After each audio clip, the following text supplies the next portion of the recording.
today. All right, Stephen Kohl is here, the co-CEO of the Riverside Company. We talked about it, and I think, good to see you, Stephen. Thanks a lot for coming in. And Jenna was just putting on the board that we're going to talk about small businesses, because you're a private equity firm that deals in small business. And a lot of our viewers, it's interesting because we take this real-time feedback from them, which is the great part about this show. A lot of them, well, lot's the right word, but many of them are small business owners, it seems like, and they're very, very interested in this topic. So, you know, talk about your firm a little bit and where you guys see opportunity right now in small business and in investing in buying some of these companies. Absolutely. That's really all we've ever done for the 20 years that we've been in existence, which is to provide an alternative, a source of capital for these smaller companies, which we agree with you are a critical part of the economy. They tend to be growing faster. They tend to be more innovative. And at times like this, when we're all reading about the big furloughs and the big rifts, more than ever, we appreciate the value of these small businesses. What we provide for them is a form of equity capital, which is very hard to source. The public equity markets aren't going to provide it. At times like this, as you know, the banks are certainly not going to provide it. And we stand ready and prepared to do that, as we have for 215 of these companies over the last 20 years. It's so interesting because every time there's a retail number or unemployment data, we'll say, you know, consumers make up 2/3 of the economy. Small businesses are 70% of the businesses. We throw around these statistics, and then when it comes to the news of the day, it's always about like the big guys out there. As you mentioned, you've been in business for about 20 years now. How have you been affected? Has your business itself been affected by what's been going on with this economic crisis? Has it been maybe good for you because people are turning to you more? Well, it's exactly right, Jenna. And the answer is, of course, as always, it's a mix. The 70 companies that we today own around the world are affected in various ways. Some hurt because the demand for their products are down, and some are helped by the changes and the need for their products.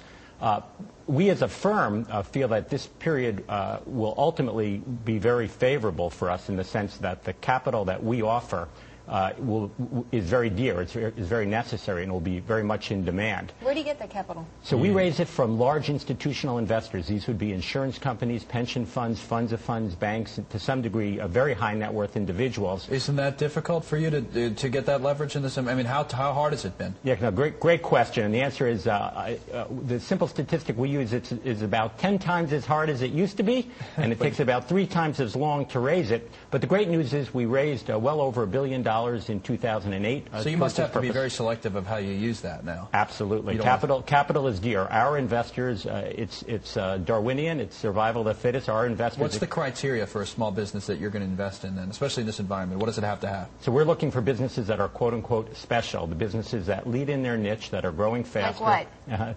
Well, here's an idea. Yes, I'll give you just by way of some real live examples of businesses that we've had the privilege of investing in and helping to grow.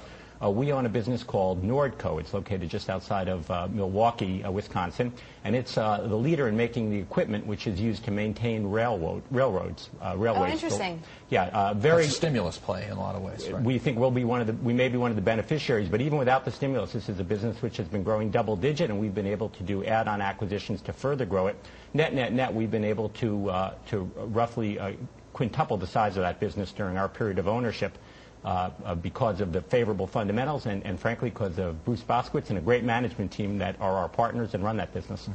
Jonathan was asking, and one of our viewers, how the credit market is affecting you guys. And it's interesting because you just mentioned at the top of the show or at the top of our interview that you know, it's hard for small businesses to turn to banks and look for credit. We continue to hear about the credit problems. But if you're providing them some liquidity, some credit, without them turning to a bank, you still have to get it from somewhere. So getting back to Connell's point, I mean, is it still that image they give us of the wheels kind of grinding and there's not enough grease in there to keep it moving? I think that's a reasonable analogy. Absolutely, it's been difficult. The credit contraction really in our world began in June of 2007. It's not new news. It's been tightening ever since then. But no question, since September of 2008, it's been dramatic. What happened in June '07? That was when the credit markets first began to have problems. The subprime crisis dates back to then. Hedge funds? Absolutely, and it flowed downhill, and it flowed down to the small deals as well. The good news is, in our sector, for the best ideas and the best players, folks who have been around a long time and generated great returns, Capital does continue to flow. Right. We are very much open for business. We invested in 31 companies in calendar year 2008. We've invested in 3 companies so far in 2009. Why don't you do that? It's interesting. A moment ago, you talked about the company out in Milwaukee, and even at the end of that, you mentioned the person who runs the company, and it's a great management team. And is that a management team that you install? In other words, when you take over the business, do you manage it? Do you leave existing management in place in many cases? I mean, how does that work? Great question, and the answer is yes. About half the time, exactly. Right. About half the time, we find a company which has a terrific CEO, a management team ready to go, and that's a privilege, and we're happy to back them and become partners, and off we go. About half the time, there isn't that management team in place, and it's not always just the case that they're not able. For example, in the last several years, we bought 2 companies from owners that had tragically had fatal cancer diagnoses.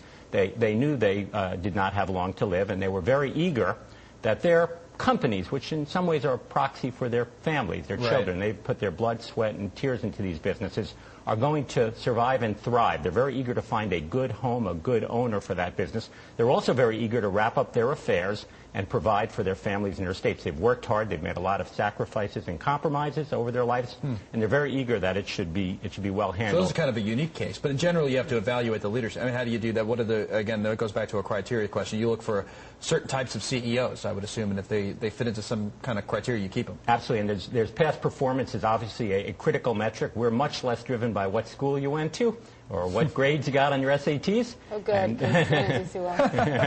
And much more driven by how have you actually performed. But we have, over the years, developed some science that goes along with our art, and that's using industrial psychologists who help us come in and evaluate management. Often looking that's a totally different topic. Wow. Industrial psychologists? Yeah. How's business for them? That's a good one. That's a good one. Industrial psychologist. We could use I could use an industrial psychologist. I mean, an industrial psychologist? Yeah. In other words, people who understand what makes us tick, but look at it in the context of being effective managers. So how do people get to you? I mean, how do you do your own research, and you have a team that says these are the guys that I want to invest in? Do you have people come and give you presentations? How does it work? So the answer is both, but mainly intermediaries, people who work in this world, who work with these types of businesses, bring us their ideas. And we have actually 21 people around the world whose full-time job every day is working with these intermediaries as well as direct sourcing opportunities. They get up in the morning, they brush their teeth, I hope, and they're out dialing for deals. They're on the internet, and they're on airplanes and in planes, trains, and automobiles, meeting with owners of businesses and looking at opportunities for us. That leads to over 4,000 opportunities a year. About 400 of them are worthy of us visiting, and we buy roughly 1% of them. That is so. It sounds like it would just be a really amazing, fun job. Oh, it is. If you're intellectually curious, it's the world's best job. We are. And if you can get the credit, and you can raise the money. And particularly when the deals work. And when the deals work, it's awfully rewarding, because not only are the returns very good in our business, our investors have realized through us have experienced very high rates of returns over that 20-year period. Right. They wouldn't be giving us their capital if they hadn't. But it's also very psychically rewarding, because you generally are helping these businesses, which we view as the crown jewels of our economy, to thrive. And when they do, it's rewarding for everybody. Let me ask you, Stewart, just one second, because a couple of people wrote in about this, and I don't want to seem like we're ignoring it. A couple of people want to know what you think about the President's Small Business Plan, and whether or not that's going to help some of these companies that you have been investing in. What do you make of what they're doing in small business down in D.C.? May I say that I'm not an expert in it. We're pleased that it's getting the attention it is. We're particularly pleased that the committee chose to hold hearings today, that we had an opportunity to participate in and tell our story. And the reason for that is because private equity does get a lot of airtime on TV and a lot of ink. As you point out, one of your colleagues is testifying in D.C. on that. Right. Pam Hendrickson, our Chief Operating Officer, presented this morning before Congress, really telling not just our story, but the story of firms like ours that work with these small businesses. There's a perception, I think, today that private equity is all about the biggest deals that dominate in the news, that are highly leveraged and are really of a different animal. What we're doing, which falls under the broad heading of private equity, is really much more about making little businesses bigger and better. And it's something, again, we've been doing every day for 20 years.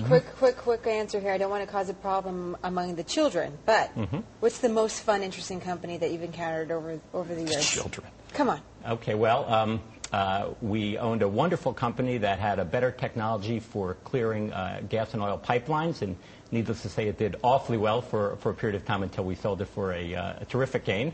We owned a business which provided the telecommunication systems that are used in remote parts of the world where, sadly, wars are fought and oil is drilled for, and that became a very profitable and successful private equity business. guys always going to tell you the most fun business is the one that makes you the most money. Well, there are certainly examples that go the other way. We owned a terrific company, again, run by a gifted CEO, and that's a common theme. In this case, Arthur Benjamin down in Dallas, Texas, called ATI, and these are for-profit post-secondary schools that teach people the skills they need to work. And at a time like this, that's a good business to be in. They're doing wonderfully right now. They're all doing so well. All right, Stewart Kohl, thank you very much. The Riverside Company. Thank you. A pleasure. Interesting talk about private equity and small business. We appreciate it.